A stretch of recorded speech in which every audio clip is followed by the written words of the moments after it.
Hello guys, আজকে আমি explain করব সুকমিচি মুনলিট ফ্যান্টাসির এপিসোড 20। তোমরা যারা আগের এপিসোডগুলো দেখোনি ডিসক্রিপশন বক্সের লিংক থেকে আগের এপিসোডগুলো দেখে নাও, না হলে এই ভিডিও কিছু বুঝতে পারবে না। তো গত এপিসোডে আমরা দেখেছিলাম যে মাকোতো ডেমনদের রাখা সব যন্ত্র ধ্বংস করে দেয়, যার কারণে রডস গার্ডে টেলিপ্যাথি ফিরে আসে আর প্রমাণ হয়ে যায় যে মাকোতো ডেমনদের সাথে নয়। তারপর লিমিয়ার রাজা ও গ্রিটোনিয়ার রাজা লিলি ফ্লন জানতে পারে যে তাদের রাজ্যে হামলা হয়েছে আর তাদের হিরোরা ডেমনদের সাথে নিজ নিজ রাজ্যে লড়াই করছে, তাই তারা ভাবে যে মাকোতোর কাছে সাহায্য চাইবে। আজকের এপিসোডের শুরুতে আমরা দেখি রাজা লিলি ফ্লন এবং সাইডিস মাকোতোকে ডেকেছে। প্রিন্স রাজাকে বলে ডেমনরা লিমিয়া রাজ্যে রাজধানী ও গ্রিটোনিয়ার রাজধানী একসাথে হামলা করেছে।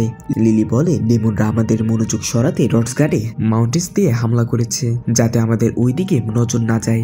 মাকোতো ভাবে আমার সন্দেহ ঠিক ছিল, ডেমনরা আমাদের বিভ্রান্ত করেছে যাতে তারা লিমিয়া আর গ্রিটোনিয়ার মূল রাজ্যে হামলা করতে পারে। প্রিন্স বলে এসব করার জন্য তারা রূপ বদলিয়েছে। রাজা বলে এর মানে তারা মানুষের রূপ নিয়েছে, তাদের সাহস কিভাবে হলো? মাকোতো ভাবে আমি শুনেছিলাম সাইডেসের গার্ড যারা তার সাথে ছিল টুর্নামেন্টের সময় তারা লরিয়াল রাজ্যে ফিরে যায়, এর মানে ডেমনরা লরিয়াল রাজ্যের ভিতর পর্যন্ত পৌঁছে গেছে। প্রিন্স বলে অন্য রাজ্যের সেনাদের আটকে দেওয়া হয়েছে। রাজা বলে আমরা কিছুই করতে পারবো না যতক্ষণ না আমরা নিজেদের রাজ্যে ফিরে যাই। রাজা বলে কুজুনোহা আমাদের টেলিপোর্ট করো। তোমে বলে এটা সম্ভব না, আমরা তলোয়ারের বেশি ইউজ করে ফেলেছি। লিলি আর রাজা বলে তোমার করতেই হবে, সাম্রাজ্যের ভবিষ্যতের কথা। তোমে বলে সম্ভব না, তারা মাকোতোর কাছে যায়। বলে মিস্টার কুজুনোহা মিস তোমাকে বুঝান। রাজা বলে আপনি যা চাইবেন আমি দিব, আপনার উপকার সারা জীবন মনে রাখবো। তোমায় টেলিপ্যাথিতে মাকোতোকে বলে এটা ঠিক সময় মাস্টার। মাকোতো বলে তোমায় ওদের টেলিপোর্ট করো। তোমায় বলে মাস্টার এটা আমাদের শেষ সম্বল, কুজুনোহা কোম্পানির তলোয়ার, এটা ছাড়া টেলিপোর্ট সম্ভব না। মাকোতো বলে রাজ্যের ভবিষ্যতের জন্য আমরা এটার বলিদান দিব। তোমায় বলে ঠিক আছে মাস্টার। তোমায় টেলিপোর্টেশন গেট ওপেন করে। রাজা বলে তোমার এই উপকার আজীবন মনে রাখবো। রাজা প্রিন্সকে বলে জোশুয়া তুমি এখান থেকে আশেপাশের শহরে সাহায্য করো। তারপর তারা দুইজনে নিজ নিজ রাজ্যে চলে যায়। তারপর তোমার তলোয়ার ভেঙে যায়, যা সে ইচ্ছে করে ভেঙেছিল। তুমি মাটিতে বসে পড়ে।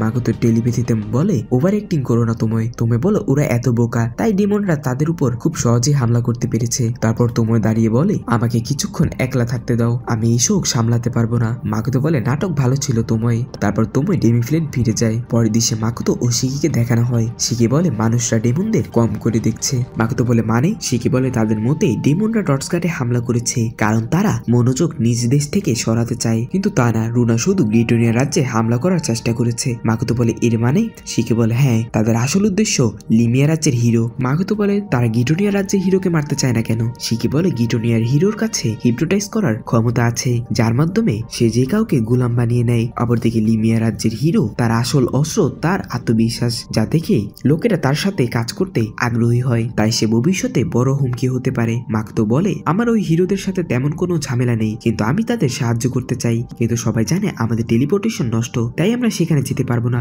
শিকি বলে তাহলে ডেমিপ্লেনে মানুষদের পাঠাই। মাকোতো বলে আমরা নিজেরা সেখানে যাচ্ছি না, ওদের কিভাবে পাঠাই? অপরদিকে আমাদের লুটোকে দেখানো হয় যে বলে মাকোতো নিজেও জানে না তার টেলিপ্যাথি ঠিক করায় সে তার শক্তি বড় দেশদের দেখিয়ে দিয়েছে, যার ফলে সে এই দেশের মানুষদের মন জয় করে নিয়েছে। কিন্তু মাকোতোর ভাগ্য খুব খারাপ, তার কোনো কাজ ঠিক মতো হয় না। তখন গডেসের টেলিপোর্টেশনের আলো দেখানো হয়। লুটো বলে অসম্ভব, এটা হতে পারে না। এই টেলিপ্যাথি ওই আলো শিকি আর মাকোতোকে উপরে নিতে থাকে। শিকি বলে মাস্টার। মাকোতো বলে এটা সেই গডেসের কাজ। মাকোতো তার ম্যাজিক দিয়ে একটা শিকল বানিয়ে ধরে রাখে। শিকি বলে এটা অনেক পাওয়ারফুল। মাকোতো বলে হার মেনে নেই গডেস। শিকি বলে যে কেউ এই আলোকে দেখবে তারা বুঝবে এটা গডেসের আলো, এবং তারা যদি দেখে আমরা তার বিরুদ্ধে লড়াই করছি তাহলে এতদিনের সবকিছু মাটি হয়ে যাবে, মানুষের বিশ্বাস আমাদের উপর থেকে উঠে যাবে, আর টেম্পল যদি আমাদের গডেসের শত্রু ঘোষণা করে দেয় তাহলে আমাদের সমস্যা হবে। মাকোতো বলে ধ্যাত, সব ভালো যাচ্ছিল, এই খারাপ গডেস সব নষ্ট করে দিল। তারপর তারা গডেসের কাছে যায়। মাকোতো বলে আমি এখানে তখন আসতে চেয়েছিলাম যখন আমার কাছে এতটুকু আত্মবিশ্বাস থাকে যাতে আমি গডেসকে একটা থাপ্পড় মারতে পারি। যাক, যখন এসেই পড়েছি ওকে একটু মজা দেখানো যাক। তখন এটা বলে সে খঞ্জর ছুঁড়ে মারে। গডেসের বানানো শীট ভেঙে যায় আর সে প্রকট হয়। গডেস বলে তুমি আমাকে কম করে দেখেছো মাকোতো। মাকোতো বলে অনেকদিন পর দেখা হলো গডেস। গডেস বলে আমার তোমাকে দেখলে ঘৃণা হয়, তোমাকে আমি পৃথিবীর এক কোনায় চুপচাপ থাকতে আদেশ দিয়েছিলাম। মাকোতো বলে দুর্ভাগ্যবশত সুকিয়োমি আমাকে এই পৃথিবীতে নিজের ইচ্ছা মতো চলার পারমিশন দিয়েছে। গডেস বলে আমি পৃথিবীতে হিরো পাঠিয়েছিলাম, কিন্তু ডেমনদের হঠাৎ আক্রমণে তারা ডেমনদের সাথে পেরে উঠছে না, তাই তোমার এখন লিমিয়া যেতে হবে ওইখানে হিরো এর সাহায্য করতে। মাকোতো বলে আমাকে কেন, তুমি নিজেই সেখানে যাও, সাহায্য করো তাদের। গডেস বলে তোমার কি মনে হয় আমি যখন ইচ্ছা যেতে পারবো? পৃথিবীতে গডদেরও কিছু লিমিটেশন আছে, যাই হোক তোমার ওখানে যেতেই হবে।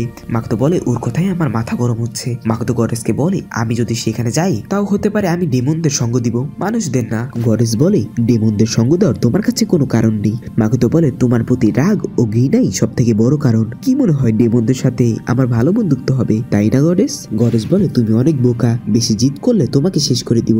মাকুতো বলে এত ফালতু থ্রেট যদি মারতে পারতে তাহলে ড্রাগন স্লেয়ারের সাথে টেলিপোর্ট করার সময় তুমি মেরে ফেলতে। গডেসের তাতে খারাপ লাগে। মাকুতো বলে তুমি কোনো কাজের না, তোমার পৃথিবীতে এত সমস্যা তাও কিছু করতে পারো না, আবার নিজেকে গড বলো। গডেসের রাগ হতে থাকে। তারপর সে আবার হাসি দিয়ে বলে মনে হয় তোমাকে এখানে ডেকে আমি বেশি সম্মান দিয়ে ফেলেছি মাকুতো। সে মাকুতোর উপর অ্যাটাক করতে নেয়। তখন ছোট একটি পরী এসে বলে আপনার সাথে কেউ দেখা করতে এসেছে। গডেস বলে তাদের কতবার বলেছি আমি তাদের সাথে দেখা করতে চাই না। পরী বলে কিন্তু তারা আপনার সাথে আসল পৃথিবী থেকে এসেছে দেখা করতে। তখন ওইখানে জায়গা কেঁপে উঠে। পরী বলে তারা এসে পড়েছে। গডেস মাকুতোকে বলে শুনো মাকুতো, আমি জানি তোমার অনেক অভিযোগ আছে আমার বিরুদ্ধে, আমি তোমাকে ততক্ষণ কিছু করবো না যতক্ষণ না তুমি মানুষদের কিছু করছো, এতটুকু ঠিক আছে তো? মাকুতো বলে তুমি তোমার সুবিধার জন্য আমাকে ব্যবহার করছো, তাই এতটুকুতে আমার কিছু হবে না। গডেস বলে মানে তোমার কিছু চাই তাই তো? তোমাকে সামলানো কঠিন হচ্ছে, বলো কি চাই তোমার? মাকুতো বলে এখন আমি তো কিছুই ভাবিনি, ওকে কি বলবো, আমি তো রাগ উঠানোর জন্য বলে দিয়েছিলাম। তখন গডেস বলে তোমার সময় এখন শেষ, তুমি একদম ছোট বাচ্চার মতো যে না ভেবেই কিছু পাওয়ার জন্য জেদ করে, যাও এবার এখান থেকে চলে যাও। তখন শিকি বলে আচ্ছা আপনি ওনাকে কমন ভাষা বলার ক্ষমতা দিন। গডেস বলে তোমাকে কথা বলার অনুমতি কে দিয়েছে? মাকুতো বলে এটা তো আমার মাথায় আসেনি, লেখার এত অভ্যাস হয়ে গেছে। গডেস বলে তো তুমি কমন ভাষা বলতে পারো না, আমি তো শুধু তোমার কাছ থেকে মানুষদের সাথে কথা বলার ভাষা কেড়ে নিয়েছিলাম, তুমি তো বোকা। মাকুতো বলে ফালতু কথা বলার জন্য অনেক টাইম আছে তোমার কাছে। অকর্মা গডেস, সে বলে আমাকে অকর্মা বলবে না, অকর্মা তুমি, তোমাকে দেখলে আমার রাগ উঠে। তারপর গডেস তাকে পাওয়ার দেয়। মাকুতো ব্যথায় চিল্লাতে থাকে। শিকি বলে মাস্টার ঠিক আছেন? গডেস বলে কি ব্যথা করছে? কিছু পাওয়ার জন্য তো এটা করতেই হবে। মাকুতোর চোখ মুখ দিয়ে রক্ত পড়তে থাকে। গডেস বলে লিমিয়ার হিরোকে বাঁচানো ও স্টেলার কিল্লাকে জয় করা এটাই তোমার কাজ, আর আমার ওয়াদা ভাঙলে কি হাল হবে তা আশা করি তোমাকে বলা লাগবে না। মাকুতো বলে শুধু এতটুকুই? তাহলে ঠিক আছে। তারপর তাদের সেখান থেকে ফেলে দেওয়া হয়। শিকে বলে কি হচ্ছে? মাকুতো বলে আমাদের সরাসরি লিমিয়ার রাজধানীতে পাঠানো হচ্ছে। শিকে বলে আপনি এত শান্ত কিভাবে? মাকুতো বলে আমার সাথে এই নিয়ে 3 নাম্বার বার হলো এটা, এখন আমার কাছে এটা একটা খেলার মতো হয়ে গেছে। শিকি বলে তাহলে আমি ল্যান্ডিং এর ব্যবস্থা করছি। মাকুতো বলে আমাদের ডেকে দাও যেন কেউ দেখতে না পারে। মাকুতো ভাবে ওই সময় গডেসকে একটু কনফিউজ লাগছিল, এখনই সময় কিছু করার। সে টেলিপ্যাথিতে তোময় ও মিওকে বলে তোমরা শুনছো? তোমে বলে আপনি ঠিক আছেন মাস্টার? মিও বলে এটা সেই গডেসের কাজ, আমি তাকে ছাড়বো না। মাকুতো বলে হ্যাঁ আমি ঠিক আছি, তোমাদের দুজনের জন্য গুরুত্বপূর্ণ কাজ আছে। তোমে ভাবে নিশ্চয়ই সিরিয়াস কিছু। মাকুতো তোময় ও মিওকে বলে তোমরা এখন ডেমি প্লেন থেকে হাই স্কিল্ড অর্কস, মিস্টার লিজার্ড আর অন্য প্রজাতির ডেমি হিউম্যান যারা খুব স্কিল্ড তাদের নিয়ে কেলিনিয়ন সাম্রাজ্য দখল করে নাও, সাথে এবা লুরিয়াকেও নিয়ে নিবে, আর একাডেমিতে আমার জায়গায় অন্য কাউকে দিয়ে দাও। তোময় ও মিও খানিকক্ষণের জন্য শকড হয়ে যায়। মাকুতো বলে তোমাদের উপর আমার পুরো বিশ্বাস আছে, তোমরা পারবে। তোমে বলে মাস্টার আমাদের প্রথমবার লড়াইয়ের আদেশ দিয়েছেন, আমাদের এটা করতেই হবে, তুমি কি প্রস্তুত মিও? মিও বলে এটার অপেক্ষায় ছিলাম। তোমে বলে এখন ডেমি প্লেনে 4টা মৌসুমি আসবে, আবহাওয়া ঠিক হবে। তার ডেমি প্লেনে গিয়ে সব ডেমি হিউম্যানদের জানায় লড়াইয়ের ব্যাপারে। তারা সবাই লড়াইয়ের জন্য প্রস্তুত হয়। তারা সবাই লড়াইয়ের ময়দানে আসে। তোময় তাদের টেলিপোর্ট করে নিয়ে যায় সেখান থেকে। তোময় বলে আমি ডেমি প্লেনে গেটকে সিকিউর করব। এরপর এমা এগিয়ে আসে, বলে ওইখানে প্রায় 2000 ডিমন আছে আর আমরা মাত্র 100 জন। এমা বলে মিস তোময় যখন আমাদের টেলিপোর্ট করে আমাদের সেখানকার গেট ভেঙে ঢুকে যেতে হবে এবং তাদের শেষ করতে হবে। পরবর্তী দৃশ্যে সবাই আক্রমণ শুরু করে। ডিমনরা তাদের লক্ষ্য করে আক্রমণ করে, কিন্তু এমা স্পেল ব্যবহার করে সবাইকে রক্ষা করে। এরপর সে আগুনের উপর স্পেল ব্যবহার করে। অ্যালিস এগিয়ে আসে এবং দরজায় আক্রমণ করে। দরজা ভেঙে যায়, সবাই ভিতরে প্রবেশ করে। তারা সবাই ডিমনদের মারতে শুরু করে। মিস্টার লিজার্ড এবং হাইল্যান্ড অর্কস একসাথে এবং এমাও তাদের মারছে। সে বলে আমাদের দুর্বল ভেবো না, তোমরা আমাদের সংখ্যা দেখে ভাবছো কি আমরা দুর্বল? তাই আমরা পুরো শক্তি ব্যবহার করতেও পারছি না। দুই পক্ষই বলে। অপরদিকে এবা ও লুরিয়াকে দেখানো হয় যাদেরকে আলকে ট্রেনিং দিচ্ছে।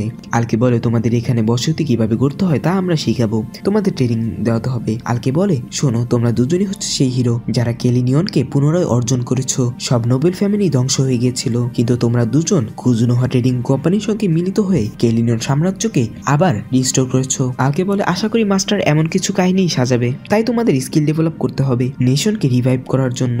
এবার লুরিয়া বলে কিন্তু কিভাবে? আলকে বলে তোমরা ইঞ্জিনিয়ারিং এবং ফার্মিং স্কিল শিখবে যা কমিউনিটি তৈরি করার জন্য জরুরি। তারপর তারা তাদের সেই স্কিল শিখতে দিয়ে দেয় যাতে তারা তাদের কেলিনিয়ন সাম্রাজ্যকে পুনরায় রিস্টোর করার যোগ্যতা অর্জন করতে পারে। আলকে বলে আমরা ডেমি হিউম্যানদের সাহায্যের জন্য পাঠাবো, তোমরা শিখতে থাকো। পরবর্তী দৃশ্যে মিওকে দেখানো হয় ডিমনদের কিল্লার ভিতর। ডিমন তাকে প্রশ্ন করে তুমি কে? মিও বলে আমার নাম মিও, আর তুমি কে? সে বলে আমি একজন সোলজার যে কিনা শুধু ডেমন কিং এর অর্ডার মানে। আর কিছু জানতে চাও? মিও বলে হ্যাঁ তোমার নাম বলো, কারণ নাম না জানলে আমি রিপোর্ট করবো কিভাবে যে আমি কাকে মেরেছি। সে বলে আমার নাম লেফটেন্যান্ট দ্য মিউট এল মিলি ড্রাগন। মিও বলে বলে আমি ভেবেছিলাম তুমি সাপ। সে বলে তুমি কে? মিও বলে এখন দেখি তুমি ড্রাগন। মিও বলে আমি তোমাকে মারবো এবং এই পুরো ল্যান্ড আমার মাস্টারকে দিয়ে দিব। লেফটেন্যান্ট বলে তাহলে চলো, মুখোমুখি হয়ে লড়াই শুরু করা যায়। মিও রাগ হয়ে বলে তো তাহলে তুমি প্রস্তুত? অন্যদিকে মাকোতো বলে ওখানে আগুন দেখা যাচ্ছে, এটা কি লিমিয়া? সে কি বলে হ্যাঁ এখানে যুদ্ধ চলছে। মাকোতো মনে মনে ভাবে শেষমেশ দিন চলে এসেছে হিরোদের সঙ্গে দেখা করার। আর এখানে এই এপিসোডটি শেষ হয়ে যায়।